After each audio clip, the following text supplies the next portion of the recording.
All right, what's up? So apparently, we are all competing. Yeah, I'm making you crash your hormones and feel like shit for months, and then stand on a stage, basically naked, oiled up, and then have your body scrutinized for a medal. I don't know who started the idea that I'm competing. I don't know, but bro, like I'm not competing. I don't know. I'm in no rush to in any capacity whatsoever. Dude, I swear it's like really cool, bro. Like you get to starve yourself and feel like shit for months, and then like, dude, get this. Best part, you get to wear a Speedo oiled up next to a bunch of other muscular men who are also oiled up wearing a Speedo. Oh, yo, that's kind of tough. I'm just kidding, bro. I think bodybuilding is cool. Obviously, I appreciate it a lot, and you know, I think it's an art, and I would like to compete at some point down the line, but I'm in no rush, bro. Like, I don't know, when I do it, I'm gonna do it. Anyway, I'm gonna hit legs today.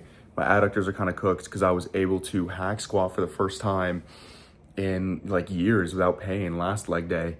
And I'm feeling hella manic, crash outy today. So I'm thinking maybe I'll just throw in hack squat again, even though it's been less than 48 hours. In addition to, you know, hinges, because it is my hamstring focused leg day. So I just like teasing y'all, bro. It's just funny. It's like people they love to just jump to conclusions on the internet. Like they see one thing, they take it at face value, and then they're just like,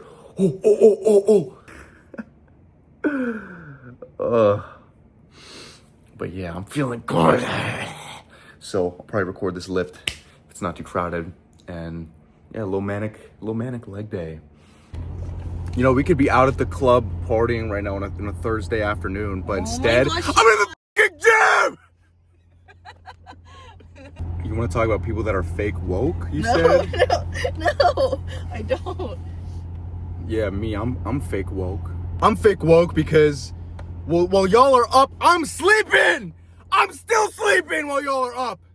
I'm not actually awake! That makes no sense. Because I'm not woke. I'm asleep right now! I get it now. Because woke it up from actual sleep. Is that good? Yeah, because I like prioritize getting like, you know, good sleep and like recovery and some bullshit. Is that good? Is that inspiring? The true recovery is the joy we find in our hearts when we do acts of kindness. Oh my God, bro. The true recovery is taking...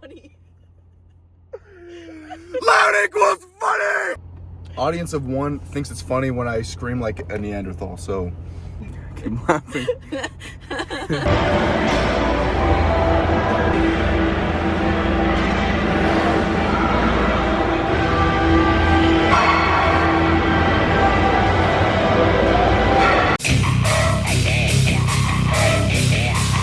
You never give a damn in the first place. Maybe it's time you weather the tables turn. Cause in the interest of all, we look at the problem solved. And the privilege is guilty, man. I'll go like devil way of it. And try to stop for no. You were dead from the get go, big motherfucker. Stupid cock, sick away, scan him. And now that he done with it, which since I never was. Foundation for the piss and bear the God. Don't come and ask me. Think I'm for your bullshit. Do it, don't bug, jumping at this thing. It's when I want to break, do the noise. Alright, so my current PR on stiff-legged deadlifts is 5 plates and 15 for like 5 reps. So I'm gonna see if I can match that today. Maybe I'll do more. Oh, this lift is literally just pure like spite and like suppressed egomania. Like I just...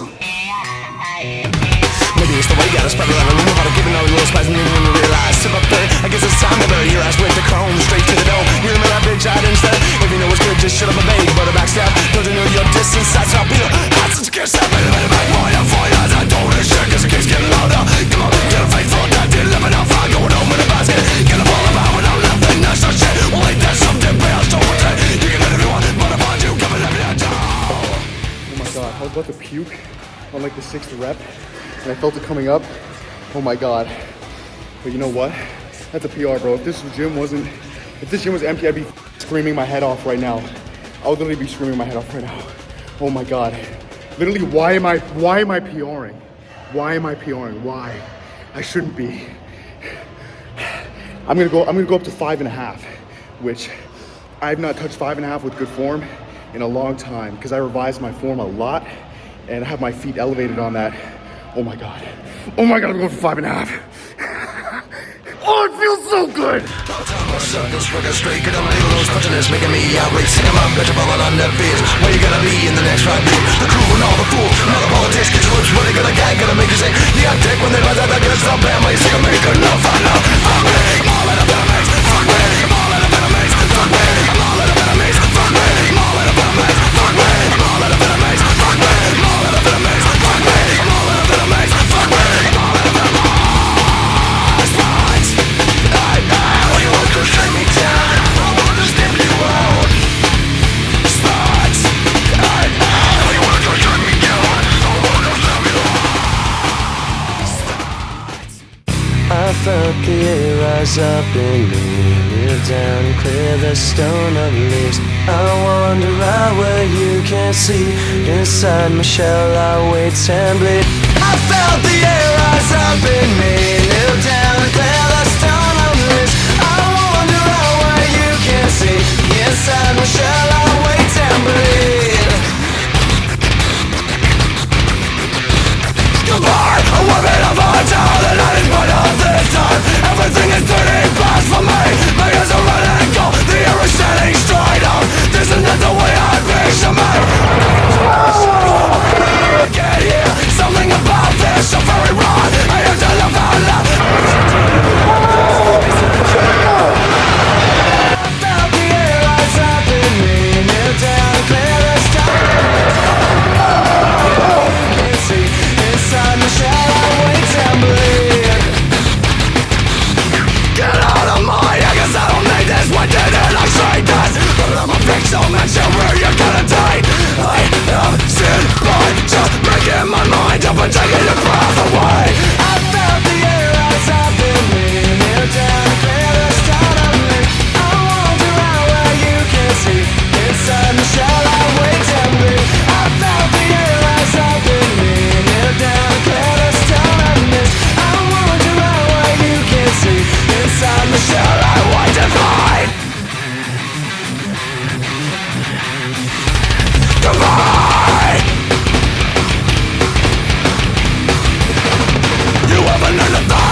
new pre-workout method just dropped because I discovered that that's like low-key the best I've ever looked. It's to deplete yourself so hard that your blood pressure low-key drops to like 40/40, and then you low-key almost die, but then you just like have a shit ton of carbs and electrolytes and water, and then it's like progressive overload for your body, you know, because your body just like snaps back harder, which is, you know, I told you guys last video, like, you know, melatonin, like I want to take, you know, shit like pre-workout, you know what I'm saying? And then you can kind of contrast that with like 5 grams of caffeine. But for legal reasons, this is all satire and jokes. And if you're a parent and you're watching this and your 13-year-old kid decides to do this, why the hell does your 13-year-old kid even have internet? You know what I'm saying? But anyway, good ass lift. Probably, I don't know, the best I've looked in a while. I haven't even been cutting that serious like the last week. I kind of rebounded after getting down to 196. So, like holy leanness. Yeah, I'm feeling good. I can do a little cardio and yeah. All right. I never bothered to film an outro. It's been like 2 days since I filmed that lift, and I just hit upper and did my cardio. So I went to an amusement park yesterday, and I was doing a bit of child sitting, you could say, and we're waiting in line, you know, me, my girlfriend, and this child that is under our surveillance. And so we're waiting in line for this ride, and this kiddo wants to climb up on the fence, because there's like a fence in the line, and you can climb this fence and watch the little roller coaster go around. And I'm noticing around me the other families with young children and the mothers in that line, you know, their kids are also trying to climb this guardrail fence thing and look over to look at the roller coaster and see what's on the other side. And they're telling their kids, no, stop, don't do that, come back down, you're gonna get hurt, it's dangerous, don't do it. And I'm looking and I'm watching the spark of curiosity leave the kids' eyes. They get back down the fence and, you know, stand back in line like everybody else. Now, the kiddo in our care, we let her climb up a little bit, you know, see what's on the other side, but it's not like it was incredibly dangerous, and we were standing there to catch her in case she fell. So we still let her tap into her childlike curiosity and climb the fence, but we're there to catch her if anything were to go wrong and she were to fall. However many feet it wasn't that big. But it really got me thinking about how people are parenting. I really think that speaks to bigger themes nowadays about how curiosity is something that is dead. To question things or try to climb outside of these boxes that are built around us, right? It's taboo, it's a no. You could get hurt, it's dangerous, don't do it, don't push the status quo. And these kids are told no from such a young age so many times over and over that they see these things that they're meant to climb up and risk and look around and observe the world around them, but all they see is a bunch of walls of no and no and no and no. And they then build this structure around themselves that keeps them confined in their box of authority that they don't question. And so their curiosity slowly dies and dies and dies with time. And especially nowadays, in an age of so much technology and AI and information that's just readily accessible, like just thrown in our faces, curiosity is dying out, right? You don't have to do much research to discover things, or hell, you don't even have to think for yourself anymore. You can have AI think for you through practically everything. Thinking for yourself is a lost art. We're told what to do from a young age and how to act, and then, you know, these large corporations and whatever you want to call it, right? They basically control the entirety of how your life is supposed to be set up from start to finish in society. You are being conditioned to not even question that. What we're fed through this AI and technology is slowly integrated into our real time and real world views and the way that we think about things. And all of that is filtered through these larger corporations and their motives and incentives. And so there's a loss of free thinking and will. It just makes me sad to see a kid's curiosity potentially get stunted out of risk rather than teach them to explore the world, take a bit of risk with a reason. I'm not saying you should be a negligent parent, but the job of a parent is to be there when the kid falls, when the kid, you know, pokes the bear a little bit. Well, again, bear is a bit of an extreme example, but you get what I'm saying, right? As a parent, you're supposed to, we should be encouraging our future generations to climb the box a little bit. Don't do anything super risky, but let that curiosity flourish. Don't be a victim to authority and the things that we're fed constantly without questioning. If we don't ask why we think the way that we think, or why we are shown certain information, you are literally just a collection of the ideas of larger entities that have authority over you. And so you are not a free agent. It undermines your autonomy as a human being. I think we should always encourage curiosity and wanting to see outside the fence, climb, see what's on the other side, look at the roller coaster going around. But it's kind of, life is just so abundant, honestly. Like, you notice these things, these beautiful metaphors, and those things that you notice and implement into your worldviews are just, it's more valuable than anything that's ever been taught to me, honestly. You notice these patterns, and but yeah, I mean, that's about it. Similar concepts to what I always talk about. Encourage the curiosity of those around you. Don't let it kill them, and be there for them when they fall, if that's your responsibility. I've always had an issue with authority, honestly, even from a young age. It was just always something I questioned. I always just asked why. I used to get in trouble in school a lot because the teacher would say to do a certain thing, or that implement a certain rule, and I would just refuse to do it because I would say, why? Why should I do that? Where's the nuance? What happens in, X situation or Y situation? If something contradicts that rule, but it is still within reason, then why do I have to follow the rule for the sake of following the rule? It is the lowest form of moral reasoning to me. I've always had an issue with using rules as absolute truth rather than simple guiding principles from an early age. And yeah, I was a bit of a mischievous little guy. Used to always get in trouble for smirking too. I would just be sitting in class smirking, and the teacher would be like, "What's so funny? Are you talking to someone?" And I'd just be there like, "What?" And last but not least, to be cringe is truly to be free. As long as it is not at the expense of other people, right? I see self-consciousness confused for self-awareness, which I've talked about a lot. And I've seen a lot of things on social media recently about people saying that they're too aware, and then people shit on that person for saying that they're too aware, which is like, yeah, I don't think that's a thing. And I've talked about that before. I think it's so cringe to identify as that. What you have is self-consciousness. Everyone has an internal monologue, right? To think that no one has an internal monologue is a lack of empathy, and you don't understand that humans are each sentient individuals, right? We all have an internal monologue, and we notice the flaws in ourselves. And so what you get is self-conscious, right? It is not awareness if I look at myself and I'm insecure about a certain feature and I feel that feature being looked at or something, for instance, in a social interaction, and I'm afraid of being perceived and whatnot. That's not awareness. That's self-consciousness. Awareness is to understand the different perspectives or be able to reconcile or cope with that insecurity or negative thing that's plaguing you. But anyway, when you are cringe, right? And I love that phrase so much. The reason that it's awareness and not, self-consciousness is because you understand how you might be perceived. You understand that you might not fit in with the rest of people, that you might push the status quo or question things a little bit too much. Instead of craving a group identity, you still choose to live and act authentically to you, even if you understand that to a differing perspective, it is cringe. Everything is cringe to the other side or the other perspective. Everything is cringe. If I'm happy, it's cringe to sad people. What are you so happy for? Like, if I'm sad, it's cringe to happy people. Oh, bro, like, why are you fighting demons in the gym? Like, your life is so good.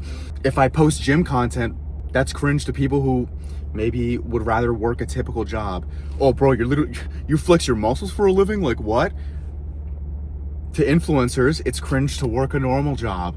Oh, dude, I don't want to work a 9 to 5. Like, I'm just going to sit there and make spreadsheets all day. Right? These are very simple examples that are applicable in my sphere and daily life, obviously, right? These are just examples that I'm using. But it goes far beyond that. So why would you compromise the thing that is most authentic to you simply to satisfy the opposite perspective? You can be mindful of the opposite perspective and understand that you are going to be cringe to them, but that doesn't mean you should change yourself as an individual and try to assimilate. So yeah, bro, be cringe. As long as it's not at the expense of other people, you're not doing awful pranks that are cringe and harming others, be cringe. If you're ostracized and labeled as cringe simply for being different, even though you know how you're being perceived, then keep doing you. As long as you're not hurting others and you're being kind, you're on a good path. So I'll be going to the BD shoot soon. I appreciate the support always. You know, you guys know that I'm very grateful for everything and what I will continue to build and what I have built so far. And, you know, I always strive for more, but can appreciate how far I've come. So yeah, thank you guys for watching. Hopefully I could provide some value to you. I always like to provide insight and value to people whenever I can. So yeah, peace.